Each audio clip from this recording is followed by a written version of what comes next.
जय श्री कृष्ण, राधे राधे। मैं अनीशा यादव आप सभी का स्वागत करती हूँ, अभिनंदन करती हूँ अपने यूट्यूब चैनल पे अनीशा अवधी गीत में।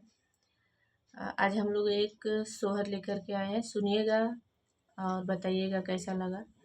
और अच्छा लगेगा तो लाइक शेयर ज़रूर करिएगा, सब्सक्राइब भी कर लीजिएगा।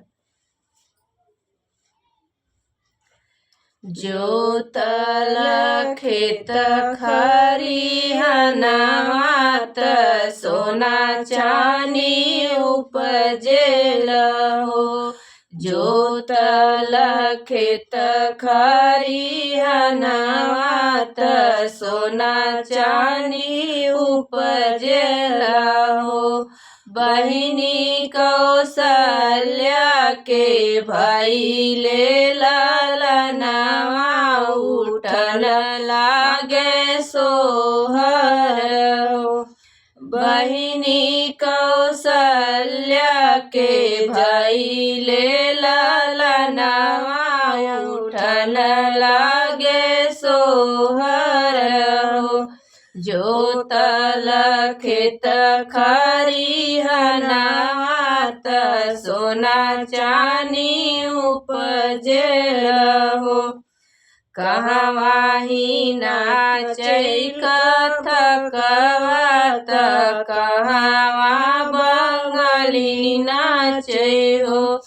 कहवाही नाचै कथकवात कहवा बंगाली नाचै हो। बहिनी कहवाही नाचै नदिया देखत नीक लागेल हो। बहिनी कहवाही नाचै नदिया देखत नीक लागेल हो। दुअरे नाचै कथकवाय गनवा बंगाली नाचै हो। दुअरे पे नाचै कथकवाय गनवा बंगाली नाचै हो। बहिनियों बरे में नाचै नदिया देखत नीक लागेल हो। बहिनियों बरे में नाचै नदिया देखत नीक लागेल हो। काने मांगै कथकवात काने बंगाली मांगै हो। काने मांगै कथकवात काने बंगाली मांगै हो। बहिनी काने मांगै नदिया त सुनत दुख होलन हो। बहिनी काने मांगै नदिया त सुनत दुख होलन हो। रुपया ने मांगै कथकवा पियरिया बंगाली मांगै हो।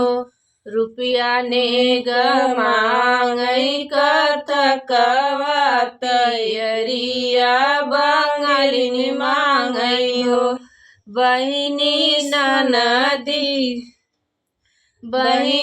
ननदी जे हरि जी के मांगै सुनत दुख होलन हो।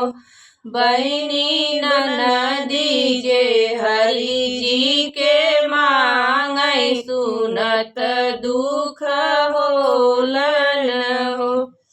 मचिया ही बैठी है सासु त बहू अरियरज करैब।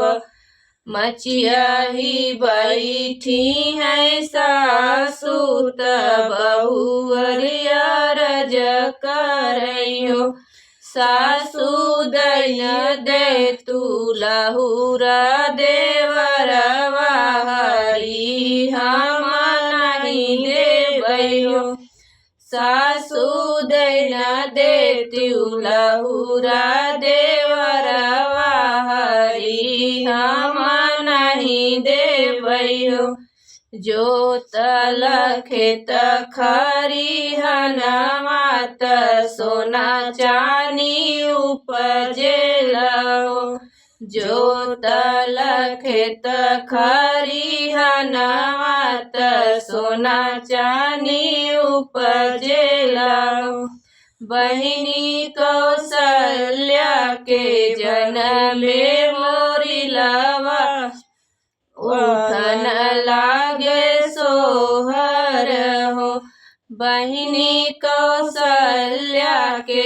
जनमे ललनवा उठन लागे सो